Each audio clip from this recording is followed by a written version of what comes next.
12 वर्ष केंद्र सरकार 2 वर्ष राज्य सरकार पूर्ति अवसर में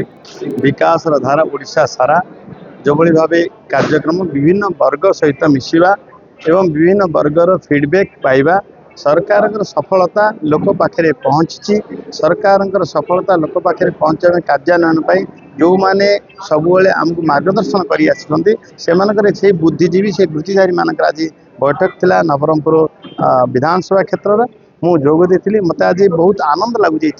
जिते शासक शासित मिसिकी कथबार्ता है सरकार संपर्क में सरकार को जो मैंने गढ़ी से आनंद आम ही अनुभव करुँ। आज जो भाव ये जिले में मेडिकल हवा ये जिलार से ये डंगर आरंभ कर आमर बाईपास हवा एवं आमर जो भाव मु गत सकाळे मते जाइथिली आमर झरीगाँ निर्वाचन मंडल से जो कथा शुणी शिल्प दिगरे कृषि दिगरे एवं सबु क्षेत्र जो भाव विकास धारा नवरंगपुर जिले में प्रवाहित हो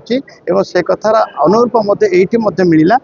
जो भाव चाषी मैंने मतामत रखी सरकार दि जाऊा क्विंटाल पिछा 3100 टंका पहुँचार आनंद अनुभव करते सरकार धन्यवाद देते से कथार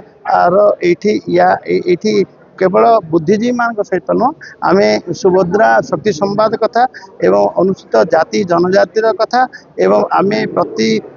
शक्ति केन्द्र में आमर योग दिवसर कथा एवं सबुठ बड़ कथा हूँ एसआईआर जो भाव चली एसआईआर ड्राफ्ट पब्लिकेशन हो समस्त को अनुरोध कली निज निजर भोट लिस्ट रे भोट को नमद कराइबा एवं अयोग्य भोट को काटिबारे सहायक हवा ये संपूर्ण कथार आज जो बुद्धिजीवी वृत्तिधारी समावेश में मो सहित जोग देते आमर माननीय सांसद बलभद्र माझी आज्ञा एवं आमर गौरीशंकर माझी नवरंगपुर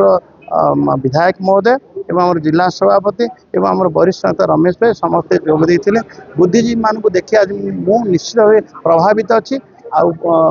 विधायक कहली जे गोटे रेगुलर इंटरवल रे सब बुद्धिजीवी मान बसातु एवं बुद्धिजीवी मानकर गोटे कोर टीम गठन करंतु तांकर सब मतामत परामर्श आमको मिलता सब आशीर्वाद मिलता सबुठ बड़ कथा हूँ दीर्घ समय धरी भारत को प्रधानमंत्रित्व देइथिबा नरेंद्र मोदी 3410 दिन से पार कर सारी नवरंगपुर जिला तरफ